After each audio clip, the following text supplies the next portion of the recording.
नमस्कार दोस्तों, मेरा नाम है वरुण मित्तल और मैं हूं एक वित्तीय सलाहकार। आज हम बात करेंगे 4 उन महत्वपूर्ण मुद्दों पर जिसका जवाब हर निवेशक ढूंढ रहा है। हम बात करेंगे सबसे पहले बढ़ते हुए मार्केट कैपिटलाइजेशन और गिरती हुई जीडीपी की। दूसरा नंबर हम बात करेंगे मंदी की यानी रिसेशन की। तीसरी बात हम करेंगे एफआईआईज और एफडीआईज की। और चौथी और सबसे महत्वपूर्ण बात हम करेंगे आपके, मेरे और हर दिल अजीज पीली धातु की, जिसका नाम है गोल्ड। इससे पहले कि मैं अपनी बातचीत शुरू करूं, मैं शुभकामनाएं देना चाहूँगा सभी निवेशकों को जिन्होंने इस कठिन समय में न सिर्फ निवेश को चालू रख करके धैर्य और साहस का परिचय दिया, बल्कि ये बता दिया पूरे विश्व को कि ये 2020 का भारत है जो निवेश करना जान गया है। तो आइए बातचीत करते हैं बढ़ते हुए मार्केट कैपिटलाइजेशन की और गिरते हुए जीडीपीज की। मार्च 2020 में जब वर्ल्ड रेटिंग एजेंसीज ने दुनिया को ये बताया था कि आने वाले समय में जीडीपी नीचे की तरफ जाएगी, उस समय जीडीपी को एंटिसिपेट करते हुए मार्केट्स करेक्ट हो गई थी। और आज जब रिजल्ट्स आ रहे हैं तो मार्केट्स दोबारा उसी स्तर पे पहुंच गई है। ये एक बहुत बड़ा डिस्कनेक्ट है। इस डिस्कनेक्ट को समझना पड़ेगा। इसको समझने के लिए मैं आपको एक एग्जांपल देता हूँ। वो एग्जांपल है पतंग और डोर का। पतंग हमेशा डोर से लगी होती है।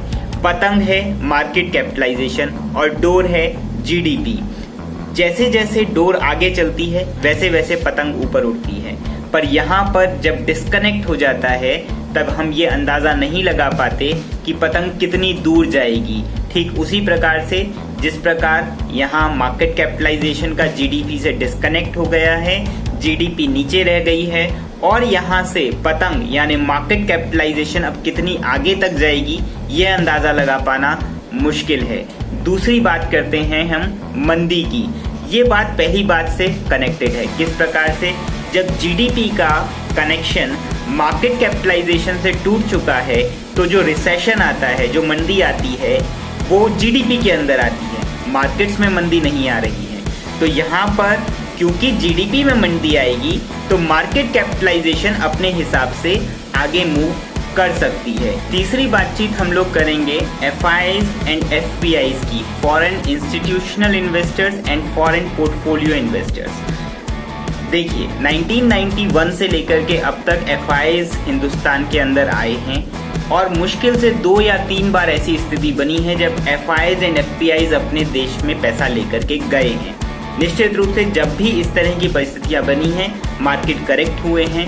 आने वाले समय में इस तरह की परिस्थितियां हो सकती हैं। ऐसा होने पर मार्केट करेक्ट होंगी और मार्केट का करेक्शन निवेशकों के लिए जो हिंदुस्तानी हैं एक महत्वपूर्ण और अच्छा मौका हो सकता है।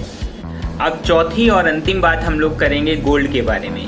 गोल्ड, जिस पर 2 सवाल आते हैं। पहला, क्या गोल्ड हमारे फाइनेंशियल पोर्टफोलियो का हिस्सा होना चाहिए? तो मेरा जवाब है हाँ। गोल्ड 2008 के बाद एक न सिर्फ एसेट के रूप में बल्कि इंश्योरेंस के रूप में भी देखा गया है।